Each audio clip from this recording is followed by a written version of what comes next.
sendo constantemente travada entre luz e trevas, lutando pela nossa alma, lutando pela nossa vida. Essa batalha, para que um desses lados tenha vitória, depende só de nós. Preste atenção no que eu estou dizendo. Essa batalha é travada, mas a vitória de um dos lados depende só de nós. Ou vence o mal, ou vence o bem. Se eu escolher andar com Jesus, se eu escolher andar pela fé, cumprindo aquilo que eu tenho aprendido e recebido, então eu vou para um lado. A vitória vai para o lado do Senhor.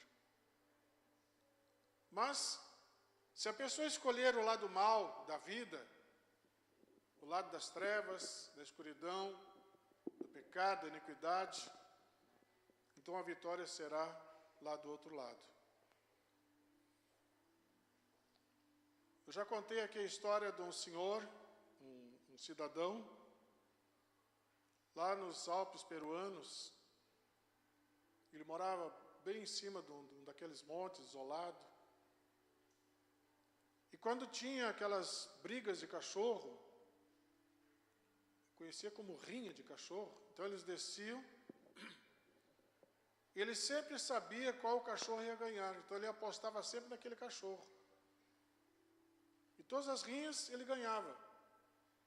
E um dia apertaram tanto ele, para ele relatar como ele sabia qual é o cachorro que ganhava, então ele disse, olha, é simples. Aquele cachorro que eu quero que ganhe, eu alimento bem ele. E o cachorro que eu quero que perca, eu não dou comida para ele, eu deixo ele com fome vários dias. Então, automaticamente, quem ganha é o que está mais forte. Pensando nisso, meus amados, dá para nós entendermos como é que funciona o mundo espiritual. Se eu quero que Jesus ganhe, eu preciso alimentá-lo com as minhas orações, eu preciso buscar a sua presença, eu preciso acreditar nele pela fé.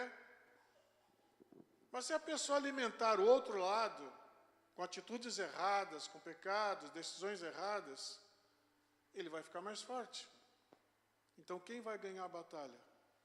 Aquele que estiver mais forte. Vocês concordam comigo? Então por isso que eu digo para vocês, amados, que nós precisamos tomar um cuidado enorme na nossa vida espiritual, para não acontecer conosco o que estava acontecendo aqui com o povo gálata. O povo dessa cidade começou muito bem sendo evangelizado, eles começaram bem na fé, orando, jejuando, praticando as boas obras da fé, cumprindo a palavra. Mas em um determinado momento eles começaram a fraquejar. Eles começaram a dar olhos aos prazeres que o mundo estava oferecendo, aos prazeres da carne, ouvindo fábulas, ouvindo invenções, coisas que os homens estavam criando em cima do Evangelho, ou seja, naquela época já tinham pessoas criando o Evangelho fácil, aquele Evangelho fácil de ser seguido, fácil de ser acompanhado. E esse Evangelho é aquele Evangelho que fala aquilo que as pessoas querem ouvir. Eu já participei centenas e centenas de convenções, congressos, conferências. E uma coisa que eu sempre observei, amados, que quando o palestrante está falando algo que nós queremos ouvir, que as pessoas estão querendo ouvir, tipo, Deus está te enchendo do seu poder, Deus está suprindo a necessidade, eu vejo o Espírito Santo fazendo isso, fazendo aquilo outro, e o povo então começa a vibrar, e dá aleluia, e dá glória a Deus, e pula, e saracoteia. Mas quando o pregador começa a falar a respeito de santidade, quando o pregador começa a falar para nós rejeitarmos a carne e vivermos no Espírito, já não é a mesma vibração, já não é a mesma alegria.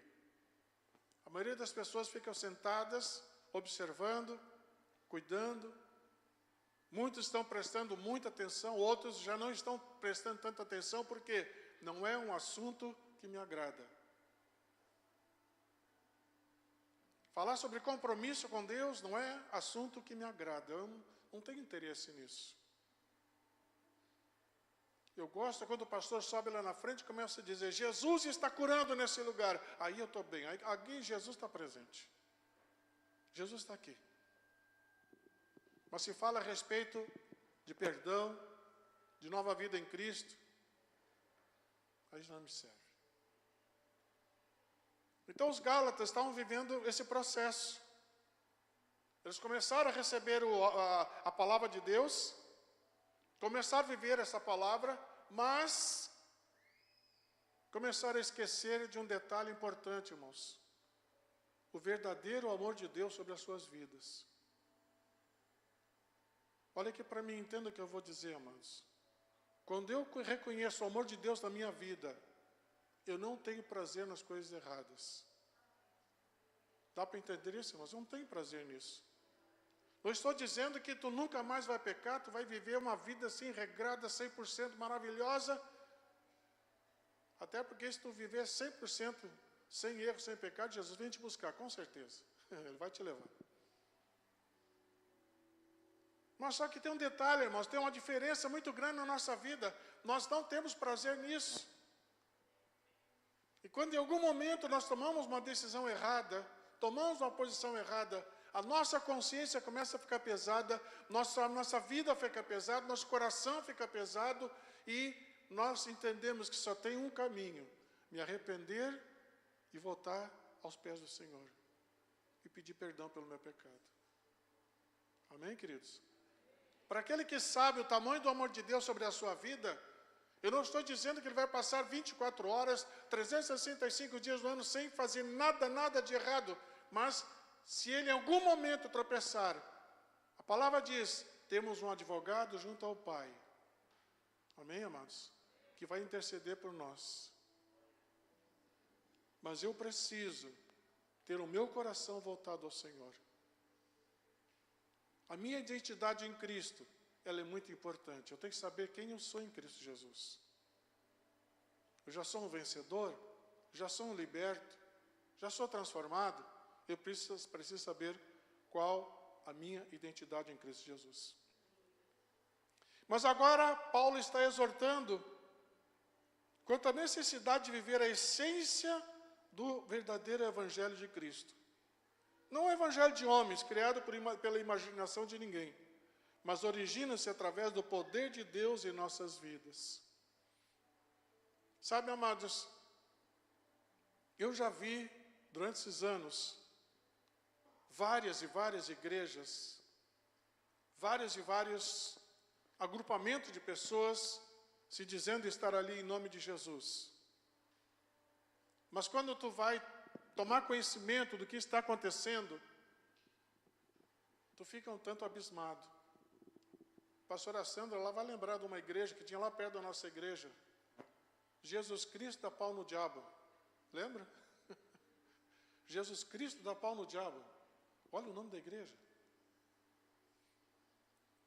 Só que as notícias que corriam do pastor não eram as melhores. Não eram as melhores. Mas igual aquela igreja, existem tantas espalhadas por aí. Não quero denegrir ninguém. Mas o que eu me refiro, meus amados, é a integridade do Evangelho. O Evangelho que fala que Jesus cura. Sim, Ele cura, Ele liberta, Ele é de milagres, é um Deus de milagres. Ele continua fazendo milagres. Só que eu digo para vocês, amados, o Evangelho não é milagres. O Evangelho é vida nova em Cristo Jesus. O Evangelho é olhar para Deus e amá-lo incondicionalmente. Não impor condições. Não racionalizar aquilo que Deus quer fazer e está fazendo, ou os mandamentos de Deus. Tem alguns segmentos que dizem que eu vivo na graça, então eu estou liberado. eu participo do tempo da graça. A minha igreja vive debaixo da graça. Nós também vivemos debaixo da graça. Todos que estamos aqui vivemos debaixo da graça. Mas essa mesma graça diz para nós que quem ama a Deus não tem prazer em fazer coisa errada. Porque quem coloca no coração essa ideia que vive na graça, eu posso, porque Jesus já me perdoou, a maldição já foi quebrada, quem vive essa vida e acha que pode fazer qualquer coisa, ele está negando a palavra de Deus, está rompendo o compromisso com Deus. E se ele rompe o compromisso com Deus, Deus não tem compromisso com ele.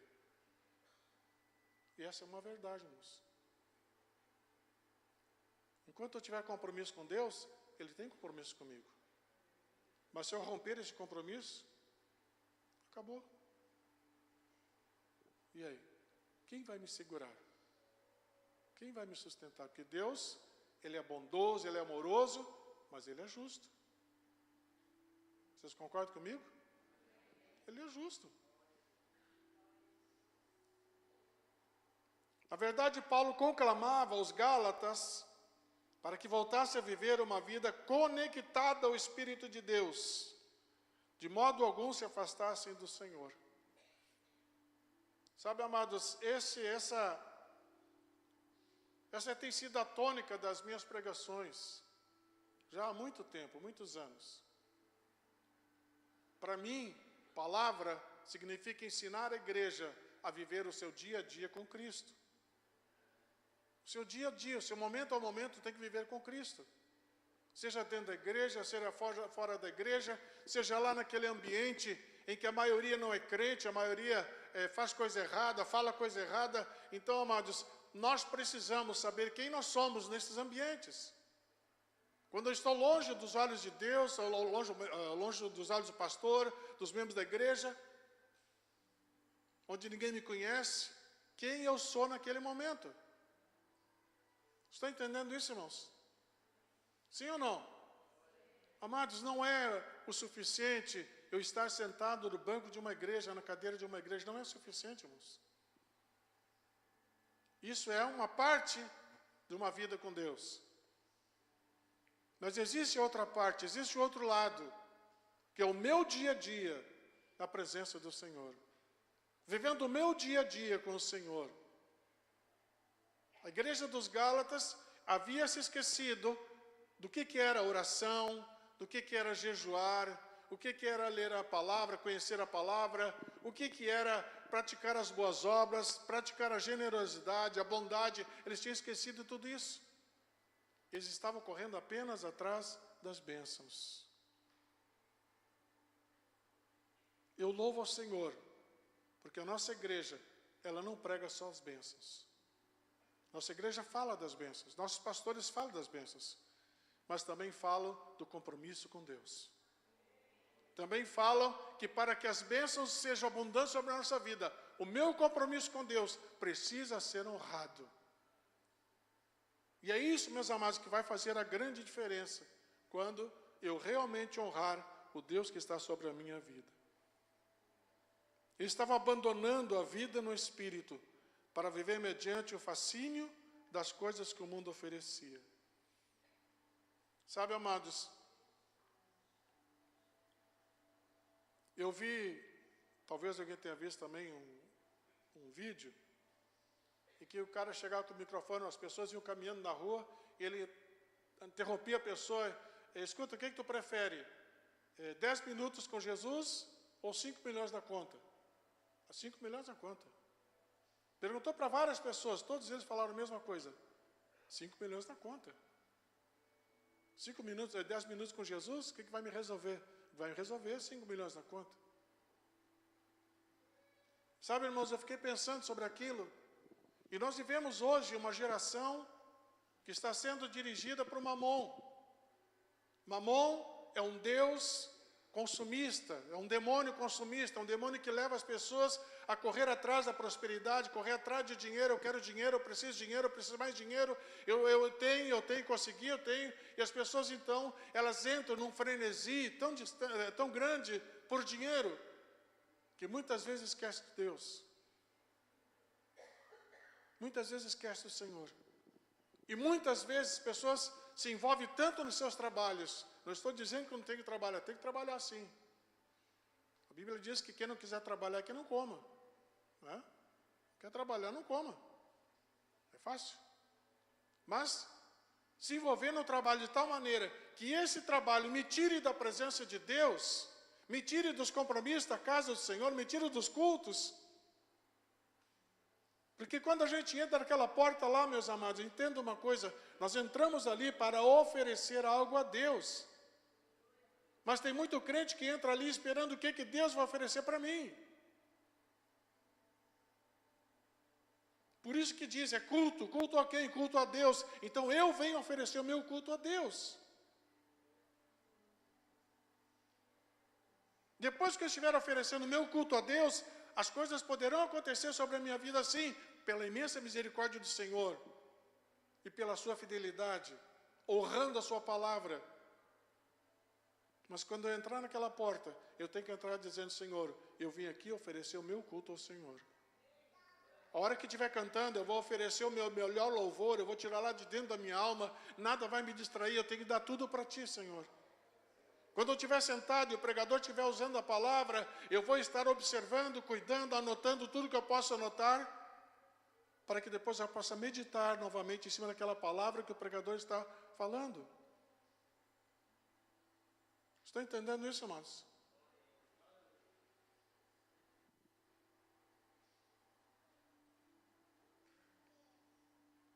É muito fácil, meus irmãos. É muito fácil a pessoa se submeter pela fascinação da religiosidade. Fascinação da religiosidade. Em todas as igrejas por aí afora, mas não é um problema nosso, em todas as igrejas tem pessoas muito religiosas. Extremamente religiosas.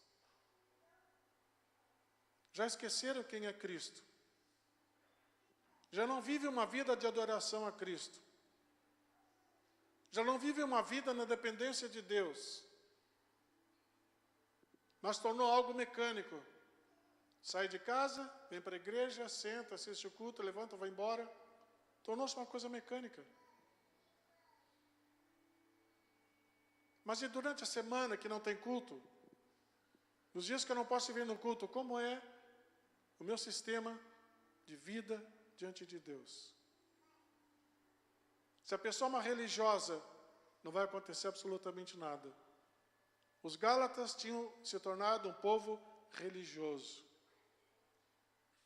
Aí durante a semana, não ora, não lê uma Bíblia,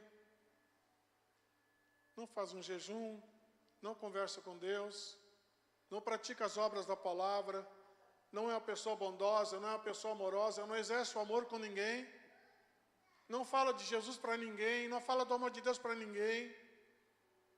Tornou-se um religioso. Porque aquele que sabe da sua posição em Cristo Jesus, ele não tem vergonha de falar do amor de Deus. Eu fiquei sabendo de alguns jovens da nossa igreja, que eu bato palmas para eles, que Deus continue usando vocês assim, não desista. No fim de semana, de noite, não tinha que fazer, o que nós vamos fazer? Não tem nada para fazer. Então tá, então vamos lá para o bairro, lá do Pinheirinho, vamos evangelizar. E foram para lá falar de Jesus. Parece uma coisa simples, mas não é. Isso produz um efeito sobrenatural na nossa vida. Eu fiz muito disso, irmãos. O Parque da Redenção, em Porto Alegre, não sei quem conhece o Parque da Redenção. Domingo de tarde, gente, não sei se continua assim, mas na minha época, eram dezenas de pessoas que moravam sozinhas, abandonadas, rejeitadas. Pessoas que às vezes estavam longe da família há vários dias. E elas vão naqueles dias de sol, aquelas tardes de sol, se sentam assim naquelas sombras escuradas nas árvores, pedindo, Jesus, por que não me leva? Por que eu não morro logo? Numa tristeza profunda. E a gente chegava com um folhetim, me dá licença, posso conversar um pouquinho contigo, quero conversar a respeito de Jesus. Quando falava a respeito de Jesus, brilhava os olhos, claro, senta aqui. Aí sentavam os dois na grama, e eu entregava um folhetim, ficava falando de Jesus, e a pessoa aceitava Jesus no final. Aquilo fazia um bem para mim, amados, um bem tremendo. Eu era um adolescente, não sei se já tinha, acho que não tinha chegado na minha juventude ainda. Então vejam, meus amados, se eu sei a minha posição em Cristo Jesus, eu não tenho medo de falar do amor dele. Eu falo, em tempo e fora de tempo. Tu conhece Jesus, sabe quem é ele? Sabe qual é a tua posição? Então fala a respeito de Jesus. Larga essa amorosidade lá das coisas de fora, os prazeres lá de fora, deixa isso de lado, isso não serve para ti. Não serve para ti.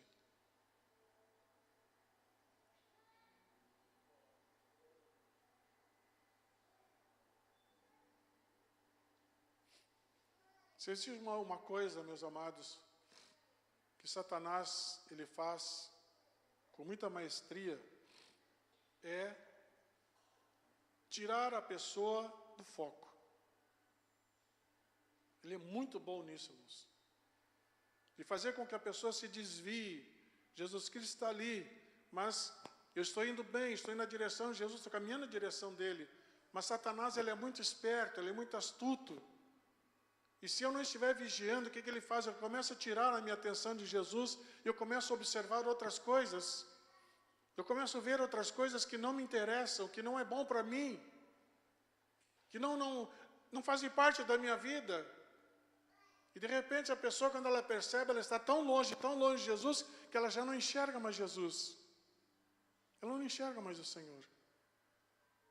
Mas por quê? Ela começou a viver um evangelho automático. Amém, amados? Ela está vivendo um evangelho automático. Ela não se esforça mais pelo evangelho. Ela perdeu a alegria da salvação. E se ela não tem a alegria da salvação, ela não tem prazer em buscar o Senhor.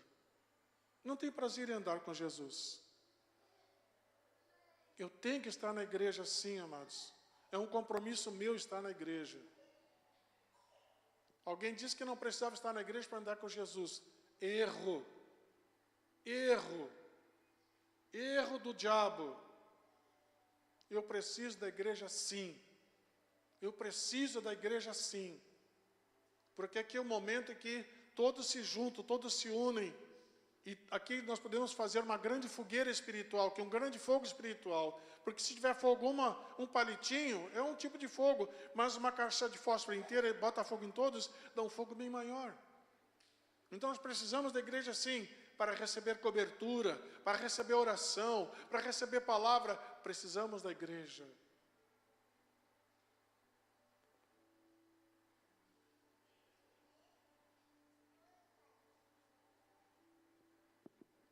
Eu já ouvi crente dizendo, pastor, mas não é bem assim. Quer dizer, a pessoa racionalizando a palavra. Está escrito, está ali, está escrito, está na frente. Não, mas não é bem assim. O amor de Deus, ele é muito grande. O amor de Deus, ele é tremendo. Claro que é tremendo. É longânimo. Ele suporta muito nossas falhas. Mas eu digo para vocês, irmãos, que o amor dele também é justiça. Um dia, esse amor todo, essa graça toda que nós vivemos, ela vai terminar. Quando Jesus vier buscar a sua igreja, a graça sobe com ele. Então nós precisamos urgentemente valorizar mais as coisas do alto. Valorizar mais as coisas da palavra de Deus. O ensinamento do Evangelho, eu preciso valorizar mais. O meu foco tem que ser Jesus. O meu foco tem que ser Jesus.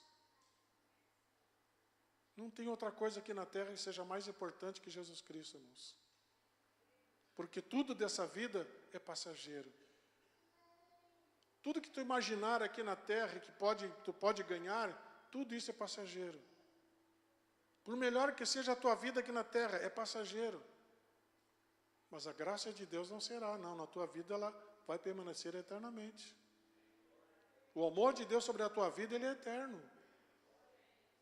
Então, por isso eu digo para vocês, amados, que nós temos que entender que nós somos lavados e remidos pelo sangue de Jesus.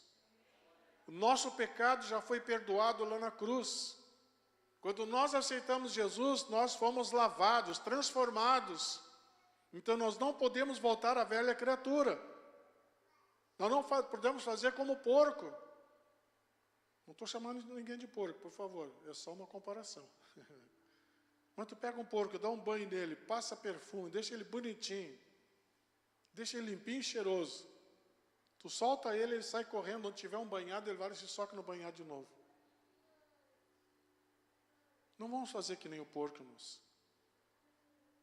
Repito, não estou chamando ninguém de porco. Mas é só uma forma de nós entendermos que sem Jesus no coração, nós não somos nada. Nós não somos ninguém.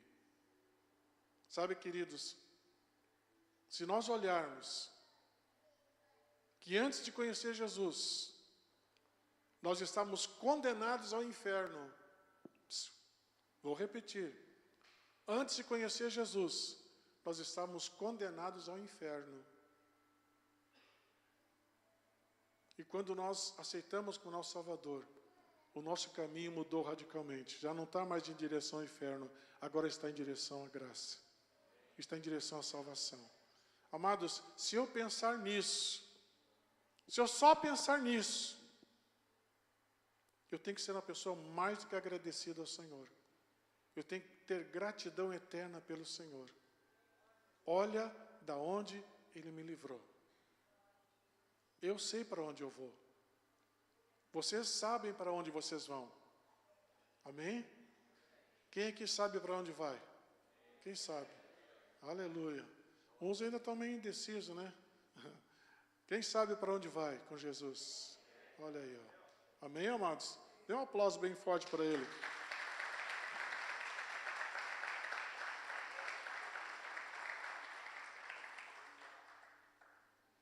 Em João capítulo 10, verso 10, diz assim: o diabo está no mundo tão somente para roubar, matar e destruir, enquanto Jesus veio para trazer vida e vida abundante. Então deixa eu dizer uma coisa para ti, meu querido irmão, minha querida irmã. Usa todas as tuas forças, toda a tua sabedoria, toda a tua capacidade para te livrar das armadilhas de Satanás. Usa todos os argumentos que a palavra de Deus te dá.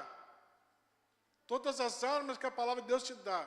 Usa todas essas armas para te livrar das obras do mundo. Porque quem escolhe as obras do mundo, escolhe por Satanás. E quem escolhe por Satanás, ele veio para matar, roubar e destruir. E infelizmente, ele é muito bom nisso.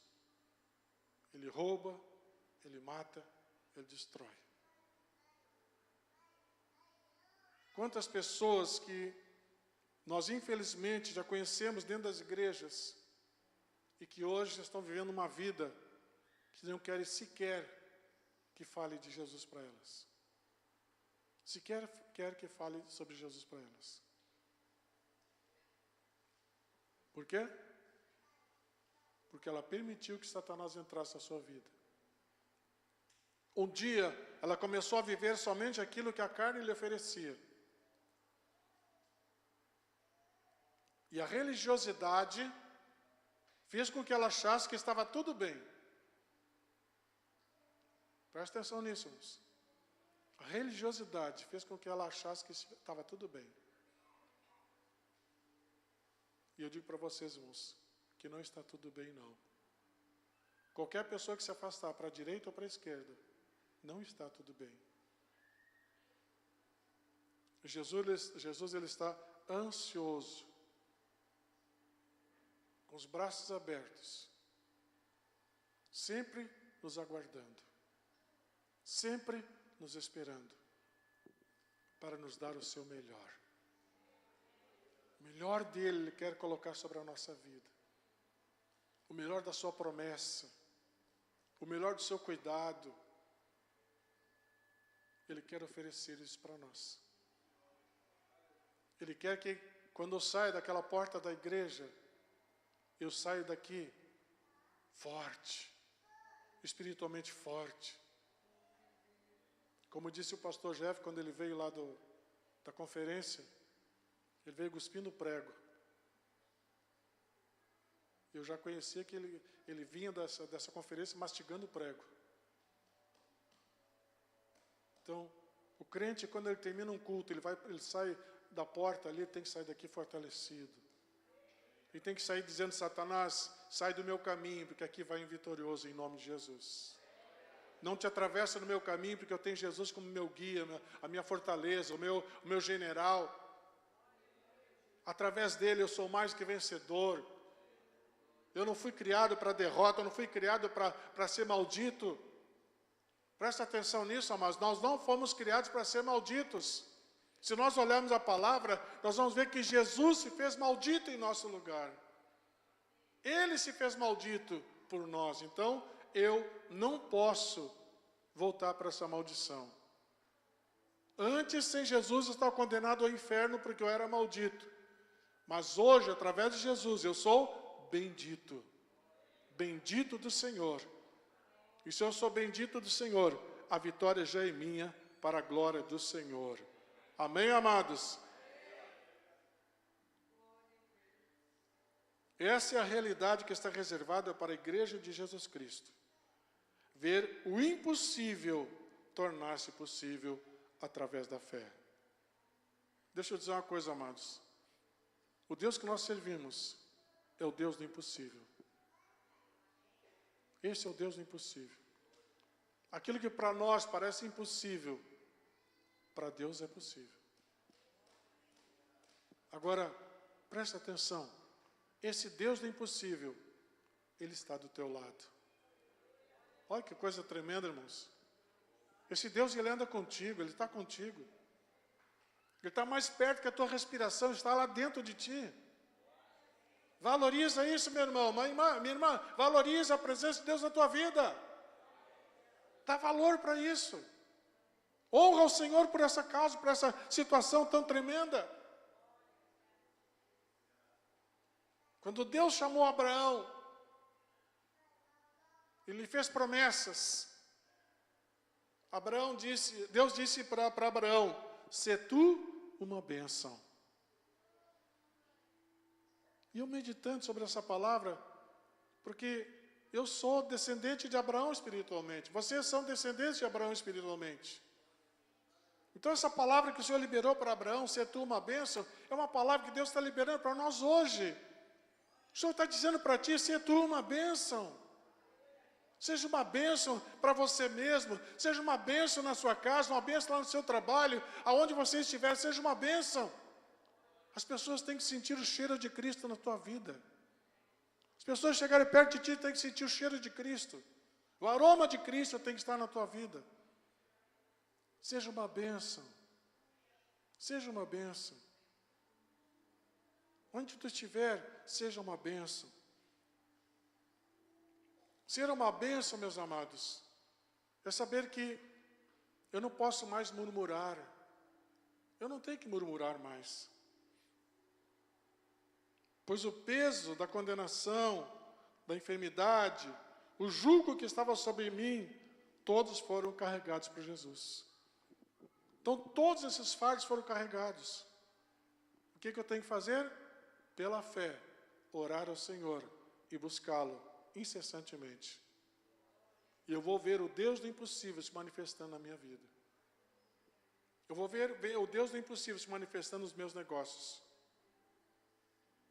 Jesus morreu lá na cruz pela minha salvação.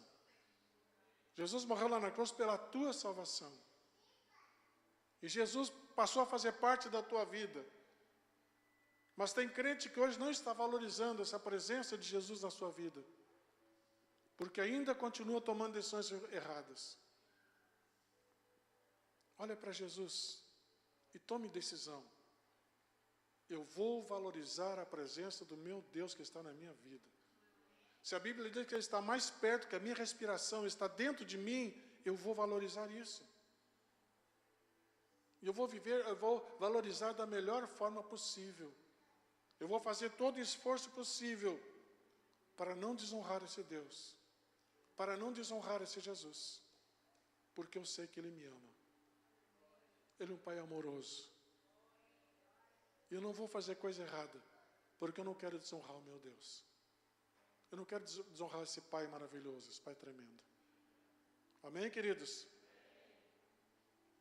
Não vamos voltar, de maneira nenhuma, voltar àquela velha vida. Não vamos voltar a fazer aquelas coisas do passado. Não vamos voltar para aquele tempo. Não volte. Não deixe de andar com Jesus. Porque Ele é o caminho, a verdade e a vida. É Ele que te leva ao Senhor. Amém? Nós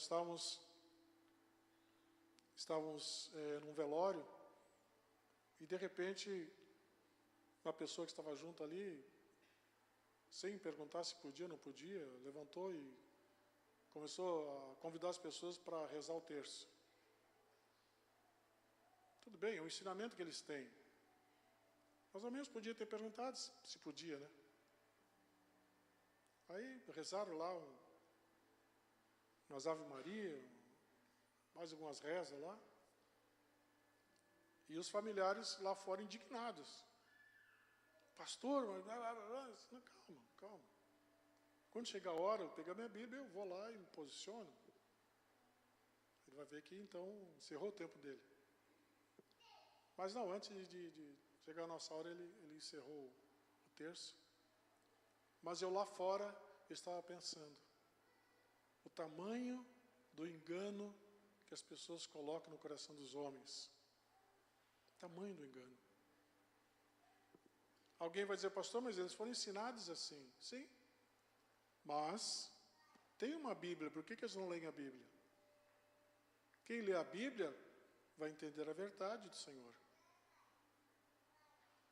Martim Lutero, quando ele começou uma revolução religiosa, ele começou a ler a Bíblia e começou a entender a Bíblia e começou a ver que aquilo que estavam oferecendo para ele não estava correto, não era certo.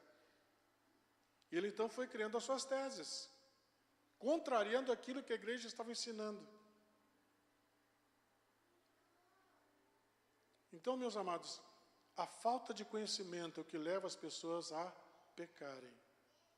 O meu povo, o próprio Deus dizendo, o meu povo é derrotado por falta de conhecimento. Bíblia, nós precisamos ler. Eu tenho que ler a Bíblia. Se eu não entender alguma coisa, eu vou perguntar para algum pastor. Me ajuda a entender isso aqui, eu não entendi bem. Mas Bíblia é para ser lida. Oração depende de nós, nossa vontade, nosso desejo de buscar ao Senhor. O jejum faz parte da nossa vida. Porque é isso que vai abrir a porta do céu. E será derramada chuva sem medida sobre a nossa vida. Chuva de bênção, chuva de vitória, de alegria. O Deus do impossível vai se manifestar em nossa vida. Tu crê no Deus do impossível? Tu acredita que Ele está sobre a tua vida? Fique em pé então, por favor.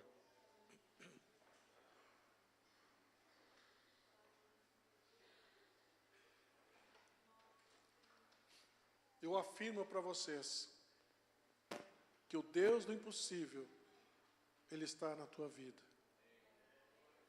Ele está sobre a tua vida. Agora presta atenção.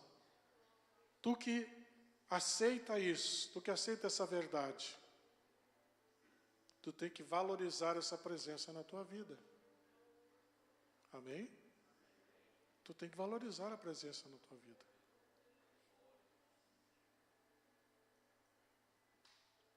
Tem pessoas que quando recebem autoridade na sua casa não sabem o que faz. Amanhã vai vir tal pessoa aqui na minha casa e vai lá, faz uma limpeza, organiza, esconde tudo que está meio revirado, vai lá e guarda tudo, deixa tudo escondido. Aí quando bota o pé na porta, assim, está bonita, a casa está limpa, está legal. Né? Por que muitos crentes hoje não fazem a mesma coisa com Jesus? Jesus, minha casa está limpa, minha casa está organizada. Jesus, não tenho nenhuma pecinha onde tem coisa escondida que tu não pode entrar naquela peça. Jesus, tu tem liberdade, entra em todos os compartimentos da minha casa. Entra na minha vida, entra em todos os cantinhos, cada portinha pequenininha, porta grande, pode entrar. Não tem nada para te esconder. Amém, irmãos? Dá para entender? Eu acredito que aqui ninguém tem uma portinha fechada, chaveada, com 3, 4 cadeados, dizendo, Jesus, nessa porta aqui tu não pode entrar, tá? As coisas meio feias, então daí tu não entra. Se eu sei valorizar a presença de Deus na minha vida, não tem nada escondido na minha vida. Tudo está muito transparente diante dele. Muito transparente. Então feche teus olhos, por favor.